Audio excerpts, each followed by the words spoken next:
भावे कृष्णनिकर्मणः तस्मै संज्ञानिरूपाय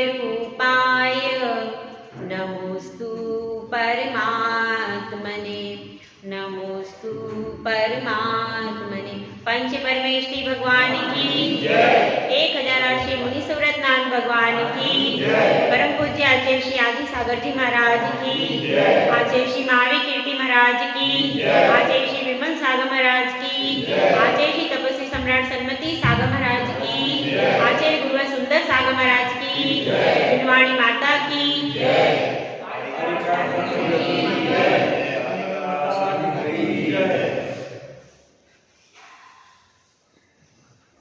इस जीवन में एक ऐसा शत्रु है जो हर व्यक्ति को प्रभावित करता है। संसार में ऐसा कोई भी व्यक्ति नहीं है जिसको वह शत्रु प्रभावित नहीं करता है। वह शत्रु कौन सा है भाई? मोह। मोह रूपी शत्रु ऐसा है जिसने पूरे संसार पर अपना जाल बिछा रखा है। कोई भी व्यक्ति उसके प्रभाव से बच नहीं पाता। इसीलिए कहते हैं कि मोह महामद पियो अनादि भूल आपको भरमत वाला। इसलिए इस प्रकार से कहा जाता है। तो उसी मोह के वशीभूत होकर के वह जो भव्य जीव आचार्य पूज्यपाद स्वामी भगवंत के चरणों में आया, वह एक पैर आगे की तरफ बढ़ाता है तो मोह उसका पीछे से एक पैर पीछे को कर देता है। जैसे ही उसका जब वो सभा में बैठता है, गुरुदेव के सामने बैठता है, तो उसके मन में वैराग्य के अंकुर फूटने लगते हैं। लेकिन जैसे ही घंटी बजती है और उधर से फोन आ जाता है, घर में आ जाओ, जब मीठी मीठी वाणी सुनता है तो फिर जो आगे कदम उठाया था वो तुरंत पीछे हो जाता है। ऐसा आपके साथ भी होता है क्या? ऐसा आपके साथ भी होता है क्या भाई कि जब यहाँ सभा में बैठते हो तो ऐसा लगता है भैया संसार में कुछ नहीं, अपने मित्र के साथ में चले थोड़े से दूर, हाँ भाई संसार में, हाँ भाई सही बात है। मंदिर का गेट पार किया, गाड़ी में चले, हाँ कुछ तो है संसार में। फिर थोड़ा सा और आगे आए, घर में आ गए, चलो अब ठीक है, मंदिर की बात मंदिर में छोड़ दो। फिर वापिस उसी संसार में रच बच जाते हैं, वही क्रियाएं करने लगते हैं। ऐसा होता है कि नहीं? होता है। यह मंदिर का वैराग्य। मंदिर में आते हैं तब लगता है तो ऐसा ही उसको भी अभी प्रबल वैराग्य नहीं है, कच्चा वैराग्य है कि नहीं? कच्चा है। जिनका पक्का हो जाता है उनको घर में भी लगता है कि यहाँ कुछ नहीं है और वो जल्दी से संसार से निकल करके बाहर आ जाते हैं। अभी आप लोगों का वैराग्य तो है, भावनाएं तो बनती है, लेकिन कच्ची है। वो कच्ची भावनाएं है ना। शमशान वैराग्य भी होता है, एक मंदिर का भी होता है। शमशान का तो सबने पढ़ा, मंदिर का भी होता है। मंदिर में जब अपन भगवान के पास बैठते हैं, हाँ कितनी वीतरागी भगवान, राग द्वेष से रहित, हमारा भी ऐसा स्वरूप एकदम। और फिर प्रवचन में सुनते हैं, हाँ संसार में सार तो कुछ नहीं। वैराग्य होता है, होता तो है, लगता तो है, समझ में तो आता है। जब भगवान की प्रतिमा देखो, भगवान के पास एक वस्त्र नहीं, एक अस्त्र नहीं, कुछ भी नहीं, ना धन ना स्त्री, ये मतलब संसार में कुछ है ही नहीं। अपने तो भगवान ही बोल देते हैं, अपने तो भगवान की प्रतिमा ही बोल देती है सब कुछ। अलग से कुछ समझने की जरूरत ही नहीं कि भाई देखो अगर संसार में कुछ होता तो हम क्यों छोड़ते। जितना उत्कृष्ट भोग तीर्थंकर प्रभु को भोगने के लिए मिले, आपको मिले क्या उसके बराबर के? एक अंश भी उसका नहीं है, वो क्वालिटी ही आपके पास में नहीं है। तो इसलिए लगता तो है यहाँ बैठ करके, इन वीतराग भगवान के चरणों में बैठ करके, गुरुओं के चरणों में बैठकर लगता तो है, लेकिन जब हम वहां पर जाते हैं, जब कीचड़ में पैर रख देते हैं, तो फिर कीचड़ की ही गंध आने लगती है। चंदन की सुगंध कब तक आती है?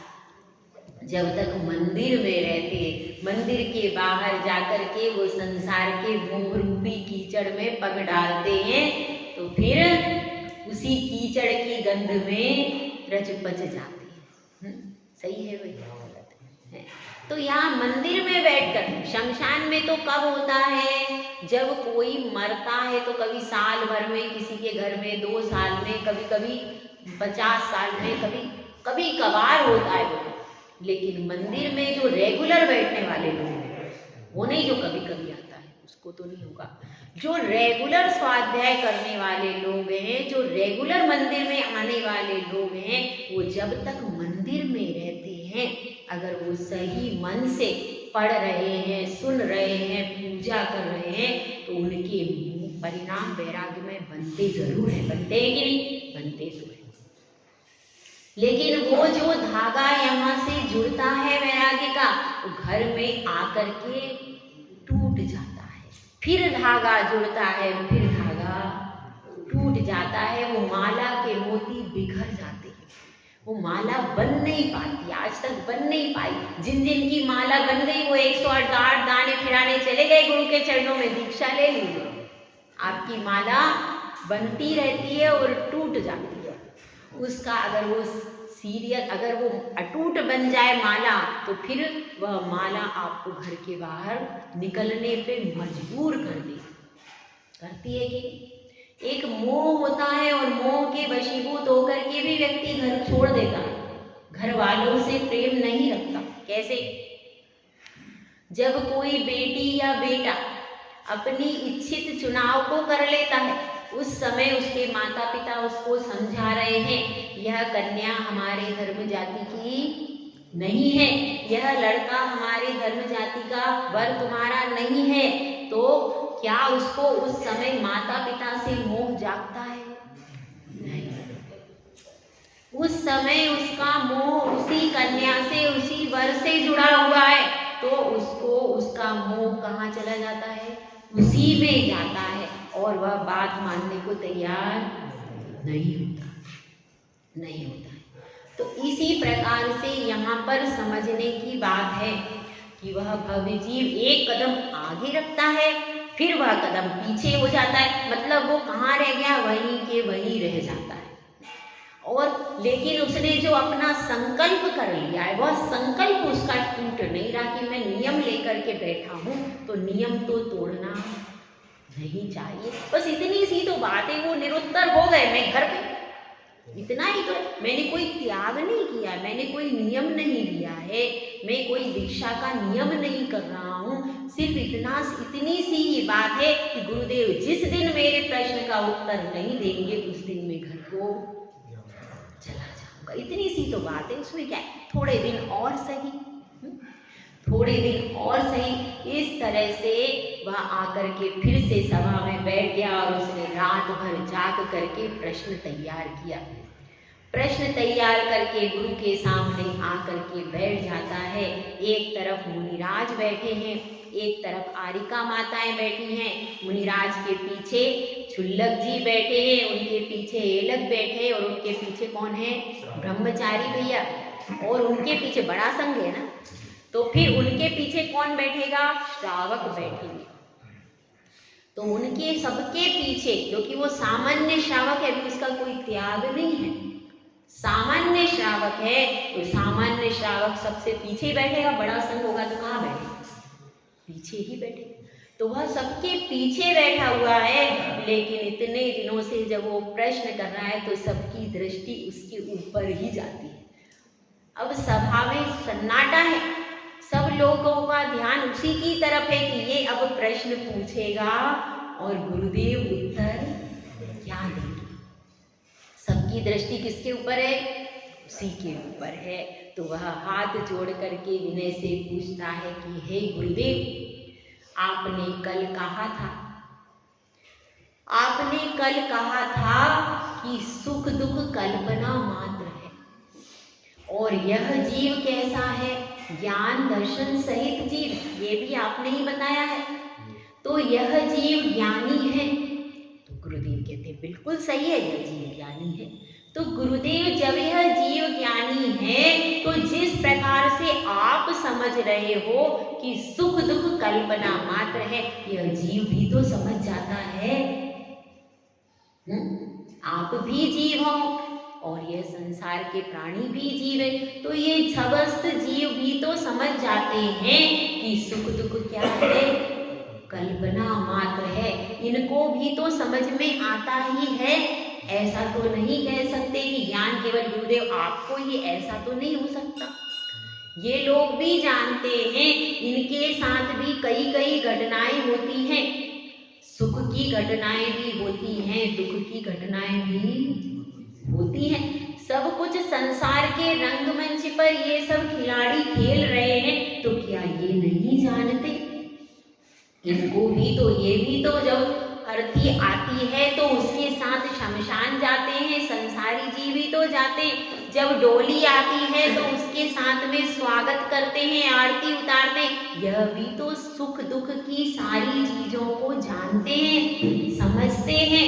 फिर ये इतनी सी बात को क्यों नहीं समझते? फिर क्यों संसार में सुख को मान बैठे? गुरुदेव उत्तर देते हैं। गुरुदेव उत्तर देते हुए इस श्लोक का निर्माण करते हैं। श्लोक नंबर 7। मोहेन संवृतं ज्ञानं स्वभावं लभते नहि मत्तः पुमान् पदार्थानां यथा मदनिको द्रवे।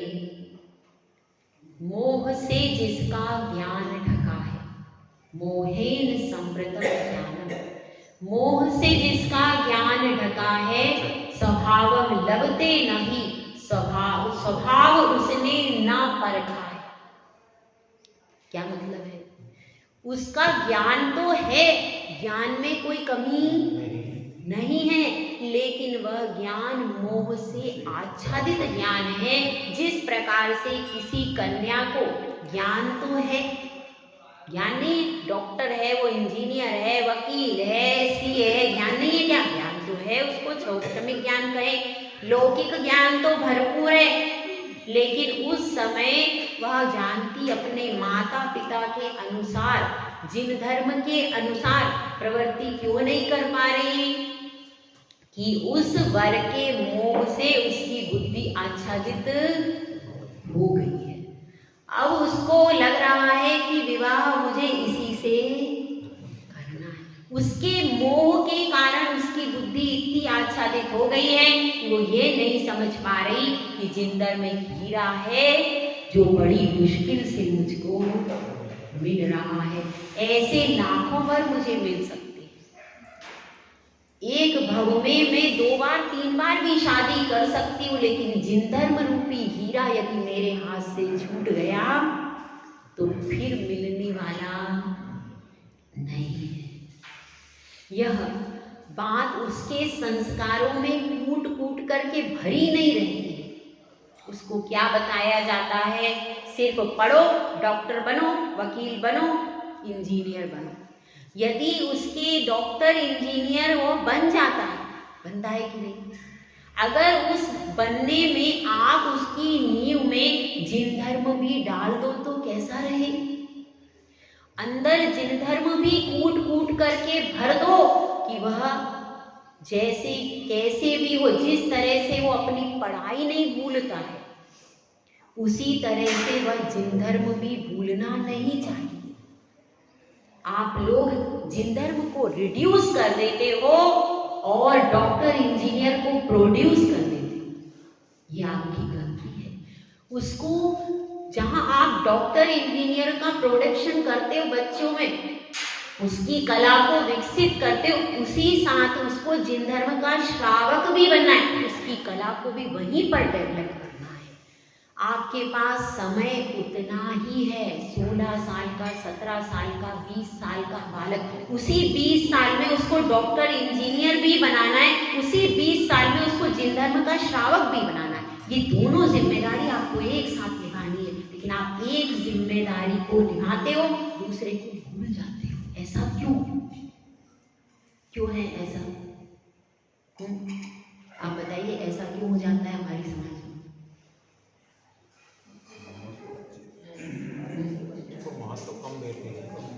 जिन धर्म को महत्व कम दिया जाता है, डॉक्टर और इंजीनियर और वकील और सीए को महत्व, लेकिन मान के चलिए एक अन्य धर्म का मांसाहारी व्यक्ति भी डॉक्टर, इंजीनियर, वकील और सीए है, लेकिन क्या वह हमारे मंदिर में अभिषेक कर सकता है? क्या वो साधु को आहार दे सकता है? नहीं। तो ये नहीं सोचते कि ये जिन धर्म की पताका भी तो इन बच्चों के हाथों से फहरानी है। ये जरूरी है कि नहीं? जरूरी है। तो दो काम एक साथ होना चाहिए, तो एक काम हम नहीं कर रहे, सिर्फ एक काम कर रहे हैं। बहुत अच्छा है, हमारे यहाँ बेटियां भी बराबर की पढ़ रही हैं, अच्छा है, खराब नहीं है, लेकिन उनमें शील और जिन धर्म का संस्कार भी होना चाहिए। 3 चीजें बच्चों में डालनी पड़ेगी। एक तो वो शिक्षण, लौकिक शिक्षण भी होना चाहिए, अच्छा पढ़े, आगे पढ़े, लौकिक शिक्षण हो, साथ में शील हो, और तीसरे स्थान पर हो जिन धर्म। 3 चीजें जैसे सम्यक दर्शन, ज्ञान और चारित्र है, उसी प्रकार से शिक्षण, शील और तीसरे नंबर पर जिन धर्म, बल्कि पहले नंबर पर होना चाहिए जिन धर्म, दूसरे नंबर पर होना चाहिए शील और तीसरे नंबर पे होना चाहिए शिक्षण। अगर जिन धर्म के साथ शील है तो शिक्षा प्राप्त करो, यदि जिन धर्म के साथ में शील नहीं है तो शिक्षा प्राप्त करने की कोई जरूरत नहीं। 3 चीजों के संस्कार एक माता पिता को आज की डेट में बच्चों में डालने पड़ेंगे, क्योंकि पाश्चात्य सभ्यता में ना धर्म है ना शील है, सिर्फ लौकिकता है बस। पाश्चात्य सभ्यता में शील का कोई कॉन्सेप्ट नहीं है, वहां पर सीता नहीं है। मरियम मेरी का बैकग्राउंड आप जानते हो तो पता कर लेना, ठीक है। वहां पर शील का कोई कॉन्सेप्ट है ही नहीं, ना स्त्रियों में शील का कोई कॉन्सेप्ट है, ना पुरुषों में शील का कोई कॉन्सेप्ट है। हमारे यहाँ सुदर्शन सेठ है, हमारे यहाँ वारी शेर है, हमारे यहाँ सीता है, अंजना है, वहां पर यह शील की धरती है। शील की उत्पत्ति यही होती है, वहां पर नहीं होती, ध्यान रखना। तो अपनी बात चल रही है, मोह से ज्ञान ढका हुआ है, ज्ञान तो है लेकिन वह मोह से ऐसा ढक गया कि उसमें जिन धर्म है मगर वीतरागी भगवान की छवि नहीं दिख रही। ये नहीं दिख रहा कि मैं वहां चला जाऊंगा, वहां विवाह कर लूंगा, तो फिर अभिषेक कैसे करेंगे? मैं साधु को, मेरे घर पर कभी साधु का चौका नहीं लग पाएगा, आहार कैसे देंगे? क्या वह बच्चे ऐसा सोचते हैं? क्यों? क्योंकि उन्होंने कभी अपनी जिंदगी में आहार दिया ही नहीं। उन बच्चों ने कभी साधु के हाथ पर एक ग्रास रखा ही नहीं, आपने रखवाया ही नहीं, तो क्यों सोचेंगे कि साधुओं का क्या होगा? क्यों सोचेंगे वो? आपने क्या उन बच्चों से, जो बच्चे फर्दर जिन्होंने विवाह किया, क्या उन बच्चों से कभी साधु के हाथ पर एक ग्रास रखवाए? जब वो शुद्ध थे, जब वो शुद्ध थे, क्या उन्होंने कभी आहार दिया? क्या किसी साधु से उनका जुड़ाव हुआ? नहीं। यही कारण है, यदि एक बच्चा एक साधु से जुड़ जाएगा तो वो डरेगा, मैं महाराज के पास कैसे जाऊंगा, मैं महाराज को आहार नहीं दे पाऊंगा, महाराज मुझे भगा देंगे, तो मेरे तो प्रिय हैं, मेरे गुरु हैं, मेरी जान उनमें बसती है, मैं उनको आहार दिए बिना कैसे रहूंगा? तो वो दूसरी जगह शादी नहीं कर सकता। इसीलिए साधु आज की डेट में सबसे ज्यादा प्रयास कर रहे हैं कि हमारी बच्चे बच्चियां बाहर ना जाएं, लेकिन वो क्या करें? उनके पास में बच्चे आएंगे तो वो समझाएंगे, और आप लोग अपने दायित्व से मुख मोड़ करके बैठे हो कि नहीं बैठे? ये सब संस्कार कहाँ डालने पड़ेंगे? यह सब संस्कार दोबारा अपने अपने बच्चों में डालने की जरूरत है। यदि अभी हम चूक गए तो आगे हो सकता है सारे मंदिरों को बंद करना पड़े या फिर कोई पुजारी के आश्रित करना पड़े। ध्यान रखिए, अपने विदेश में बैठे बच्चों को वापस बुला लीजिए जिनके भी हैं, ताकि यह परंपरा, श्रावक धर्म की परंपरा निर्बाध तरीके से चलती रहे। उनको विदेश भेजने के लिए प्रोत्साहित मत कीजिए, क्योंकि वापस लौट करके आना बहुत कठिन होता है। तो अपनी बात यह चल रही है, मोहेन समृतम ज्ञानम, मोह से ज्ञान ढका हुआ है। माता पिता का भी मोह से ज्ञान ढका है। हमारा बेटा विदेश में जाएगा, अच्छा होगा, विदेश में बहुत अच्छा है। अरे भाई, जहाँ पर शील नहीं, जहाँ पर संस्कृति नहीं, जहाँ पर सम्मेद शिखर नहीं, जहाँ पर किसी तीर्थंकर का निर्माण नहीं हुआ, किसी तीर्थंकर का जन्म नहीं हुआ, किसी तीर्थंकर का केवल ज्ञान नहीं हुआ, वह तो पाप की धरती। क्यों अपने बच्चे को पाप की धरती पर जाने के लिए प्रोत्साहित करते? बताइए, यह पावन है। सम्मेद शिखर जहाँ पर है, सबसे पावन होती है। सोचिए, मत्तः पुमान पदार्थानाम, जिस प्रकार से कोई मनुष्य है, वह मनुष्य कैसा हो गया है? वह मनुष्य जिसने की कोदों का भात है, लेकिन उसकी मादक पदार्थ के साथ में संगति हो गई। यथा मदन को द्रवे, मदन को द्रवे, मदन यानी क्या है? वह पागल हो गया है, मतवाला हो गया है। कौन सा? कोदो। कोदो कैसा हो गया? कोदो के साथ में भांग की, अफीम की, चरस की ऐसी वस्तु उसके अंदर डाल दी। कोदो क्या होता है भाई? एक अनाज होता है चावल जैसा, भात जैसे चावल बनता है ना, ऐसे कोदो अनाज के रूप में होता है, चावल जैसा, उसका भी भात बनता है। तो वह अनाज के कोदो के साथ में यदि आप कुछ नशीला पदार्थ डाल दोगे तो कोदो कैसा हो जाएगा?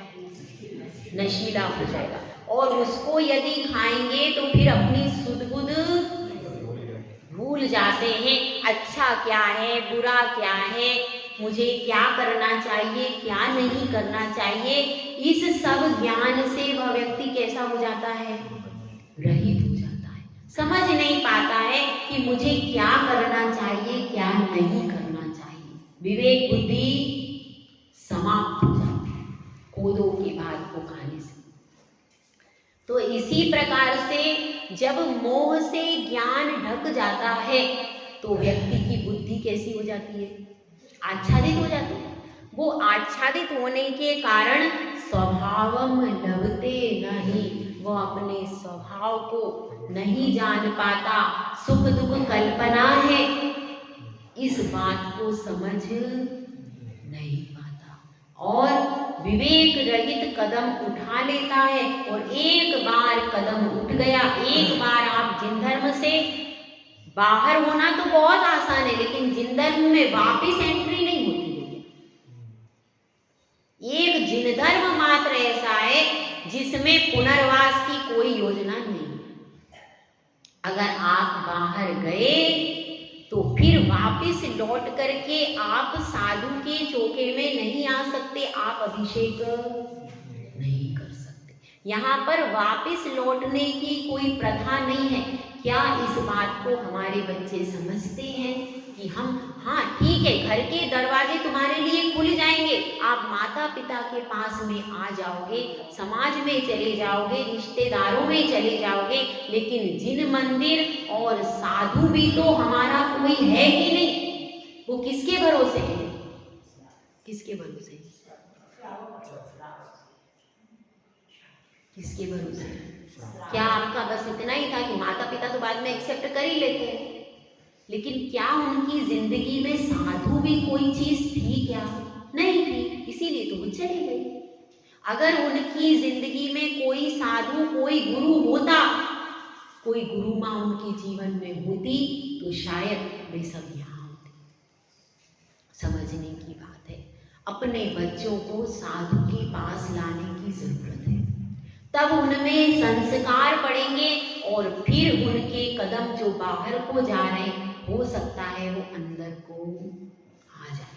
तो इसमें यही बता रहे हैं कि मोह से जिसका ज्ञान ढका है, स्वभाव उसने ना परखा है, मादक को दो जो जन खाता, मत हुआ कुछ जान न पाता।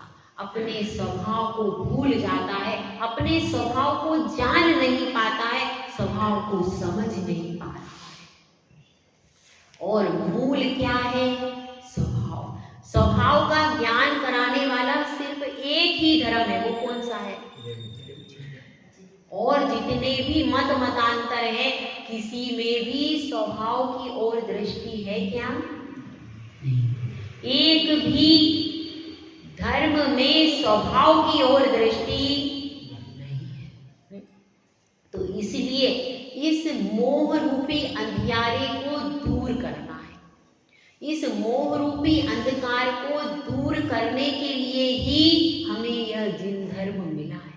जिन धर्म मिला है तो कम से कम दर्शन मोहनी कर्म को जरूर उपशम कर लेना चाहिए। दर्शन मोहनी कर्म कैसा है कि नहीं? सम्यक दर्शन को जरूर प्राप्त कर लेना चाहिए। यदि इस कुल में आकर, जिन धर्म में आकर के सम्यक दर्शन को प्राप्त नहीं कर पाए तो जिन धर्म में आने का कोई फल नहीं मिला, क्योंकि अन्य धर्म वाले भी मनुष्य भी बहुत सारे हैं। भारत विदेश में कुल मिलाकर के करोड़ों अरबों की संख्या वाले मनुष्य, उन सब मनुष्यों में केवल आपको ही चुना गया है कि आप यहाँ पर हीरे की दुकान पर आओ। हीरे की दुकान पर हीरा आपको दे दिया, भैया आपको हीरा, तो आपको हीरा क्यों मिला? आपने कुछ पुण्य ऐसा किया था कि यह हीरा आपके हाथ में आ गया। अब आप कौड़ियों के भाव उस हीरे को बेच दो, तो इसमें गलती किसकी है? हर हीरे की। तो इस तरह से यहाँ पर आचार्य परमेष्ठी समझा रहे हैं, आपको नहीं समझा रहे भाई। वो जो भव्य जीव उनके आगे बैठा हुआ है उसको समझा रहे हैं, उसको ज्ञान करा रहे हैं कि भाई मोह की ग्रंथियों को खोल दो, मोह की ग्रंथियों को खोल दो। अगर तुम मोह की ग्रंथि खोल दोगे तो तुम्हारे जीवन में अज्ञान रूपी तिमिर का जो अंधकार हो रहा है वो दूर हो जाएगा। इसलिए आप सबके भी जीवन में मोह का ताला लगा हुआ है, उसके कारण अपनी आत्मा का स्वभाव दिखाई नहीं देता, क्योंकि दर्शन मोहनी जो है उसमें क्या, उस प्रकृति में एक है खराब चीज, कौन सा? ही मिथ्यात्व। जब मिथ्यात्व होता है तो मिथ्यात्व के कारण वो अपने को स्व और पर विवेक नहीं होता। मैं कौन हूँ, मेरा शरीर मेरा नहीं है, मेरी पत्नी पुत्र, इन सब में अपनत्व की, ममत्व की भावना प्रबल हो जाती है। इतनी प्रबल हो जाती है, यदि घर में किसी के युवा पुत्र हो, वह उसका मरण हो जाए, उसके पीछे रो रो कर पूरी जिंदगी स्वाहा कर देते हैं, मंदिर भी छोड़ देते हैं, धर्म भी छोड़ देते हैं। ये क्या है? यह है दर्शन मोह, मिथ्यात्व है। क्योंकि वह तो अपनी जगह से आया था, अपनी जगह पर गया, तुम्हारा था ही नहीं, और हम उनके पीछे परेशान होकर पूरी जिंदगी स्वाहा कर लेते हैं। अपने स्वरूप को नहीं जान पाते, दूसरे के स्वरूप को अपना मान लेते हैं। कभी शरीर को अपना मान लेते हैं, कभी परिवार को मान लेते हैं। इस प्रकार से कई प्रकार से भ्रांतियों में जी रहे हैं। अब इसी बीच में उस शिष्य के मन में एक और प्रश्न उत्पन्न होता है और वह सोचता है कल तक कौन वेट करे, अभी मैं दूसरा प्रश्न उपस्थित तुरंत कर देता हूं। तो वह शिष्य दूसरे प्रश्न को पूछता है कि हे गुरुदेव, यह बताइए मोह कहाँ पर रहता है? मुझे मोह अपनी आंखों से दिखा दीजिए। क्या प्रश्न है? मोह कहाँ पर रहता है? मुझे अपनी आंखों से मोह को देखना है। तो आप क्या करिए, उस मोह को दिखा दीजिए, मेरी आंखों के आगे उस मोह को उपस्थित कर दीजिए। यदि आपने उस मोह को मुझे दिखा दिया, मुझे अनुभव करा दिया, तो मैं आपके चरणों में हमेशा के लिए रुक जाऊंगा, क्योंकि वह जानते हैं कि यह तो परिणाम है। यह गुरुदेव कैसे दिखा सकते हैं? मोह क्या है? परिणाम है। यह गुरुदेव कैसे दिखा सकते हैं? इसीलिए ऐसे उल्टे सुलटे प्रश्न करके वह चाह रहा है कि गुरु उत्तर न दे पाए और मैं घर पे चला जाऊं। इसलिए उल्टे सुलटे प्रश्न में गुरु को अटका रहा है। तो गुरुदेव कैसे क्या उत्तर देते हैं इस प्रश्न का? प्रश्न उसने कर दिया, लेकिन अभी सभा विसर्जन का समय हो गया। सभा विसर्जन का समय हो गया, इसीलिए गुरुदेव कहते हैं तुम अभी शाम को और रुको, संध्या के समय में जो स्वाध्याय होगा उसमें आपके प्रश्न का उत्तर दिया जाएगा। ऐसा कह करके गुरुदेव ने सभा को विसर्जित कर दिया।